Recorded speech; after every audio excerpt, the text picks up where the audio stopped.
साल का पहला चंद्र ग्रहण 26 मई 2021 को लगने जा रहा। इस बार का चंद्र ग्रहण उपछाया चंद्र ग्रहण है जो भारत में दिखाई नहीं देगा। खास बात यह है कि इस दिन वैशाख पूर्णिमा भी पड़ रही, इसलिए ये चंद्र ग्रहण काफी महत्वपूर्ण होगा।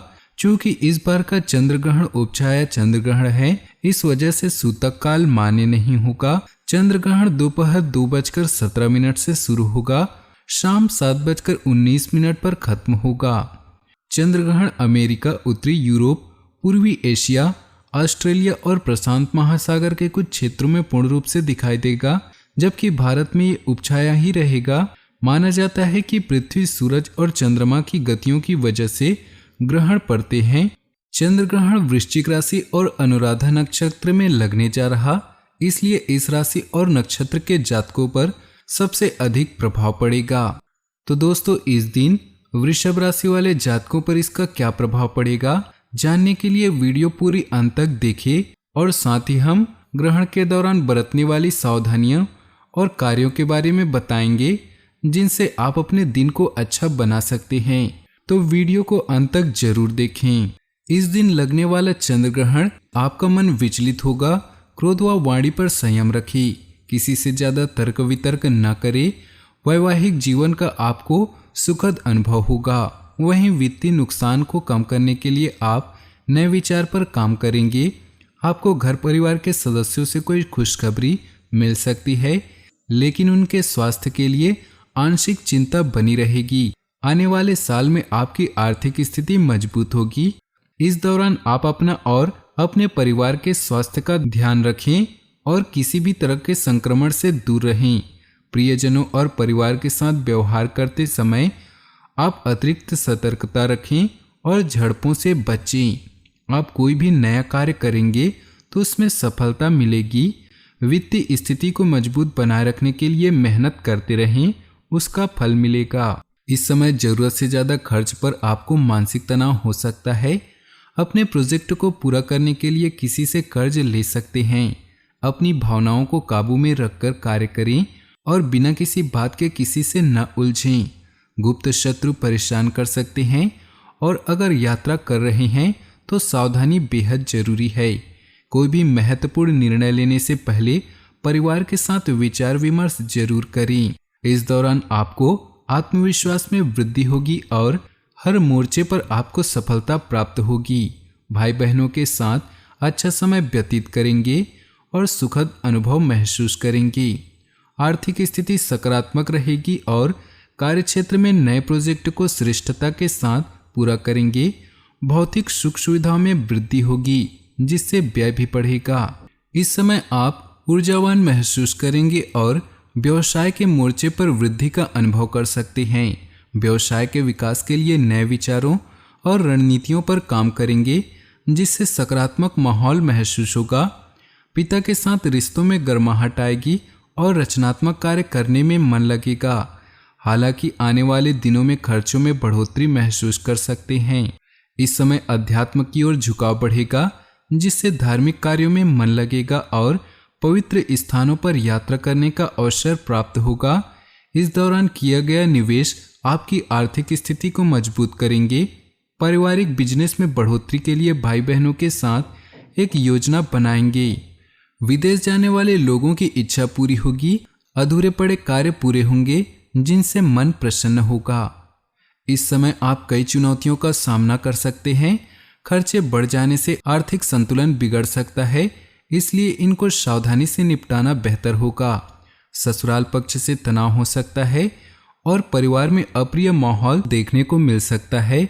हालांकि आपकी सुख सुविधाओं में बढ़ोतरी होगी और कैरियर में नया मोड़ सकारात्मकता लाएगा। इस समय आपको कार्यों में नई ऊंचाइयां देखने को मिलेंगी। व्यवसाय में आपको साझेदार और जीवन साथी के साथ अच्छा सहयोग मिलेगा।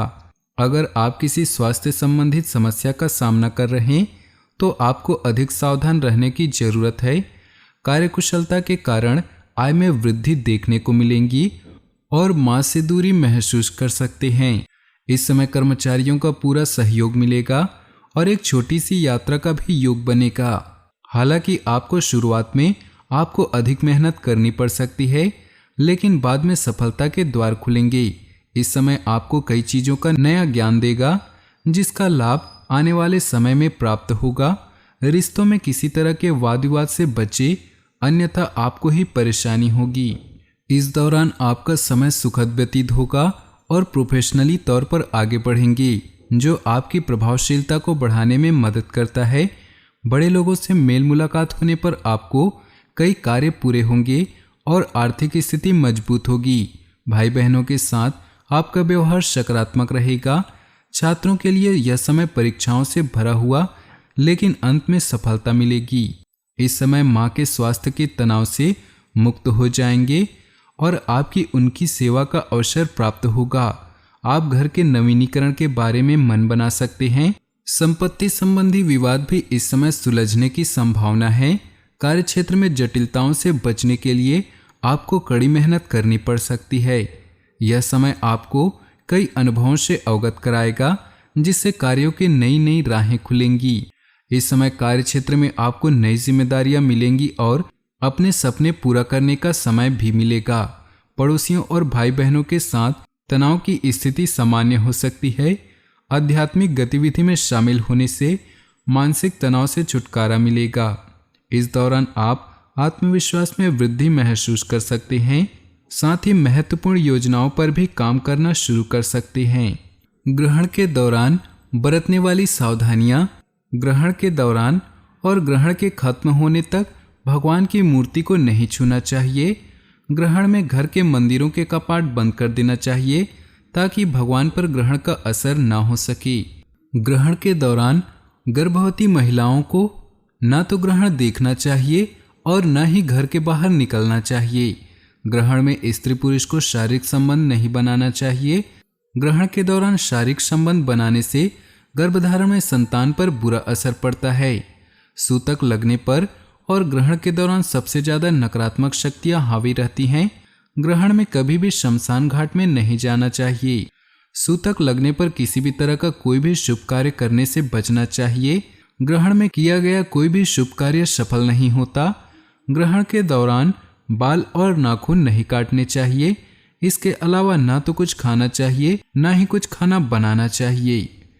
ग्रहण के बाद जरूर करें ये कार्य। चंद्र ग्रहण के दौरान चंद्रमा से संबंधित मंत्रों का जाप करना चाहिए। ग्रहण खत्म होने के बाद स्नान कर नए कपड़े पहनने, फिर कुछ दान करें। इसके बाद कोई अन्य कार्य करना शुरू करें। ग्रहण खत्म होने के बाद पूरे घर में गंगा जल डालकर शुद्धि करें। ग्रहण खत्म होने पर घर के पास मौजूद किसी मंदिर में पूजा कर दान करें। मान्यता है कि ग्रहण खत्म होने पर गाय को रोटी खिलाने से अच्छा फल प्राप्त होता है। माँ लक्ष्मी की कृपा पाने के लिए ग्रहण खत्म होने के बाद इंद्रदेव की पूजा करने का भी विधान है। दोस्तों, वीडियो अगर आपको अच्छा लगा हो तो नीचे दिए कमेंट बॉक्स में ओम नमः शिवाय जरूर लिखें। आपका दिन शुभ हो, मंगलमय हो।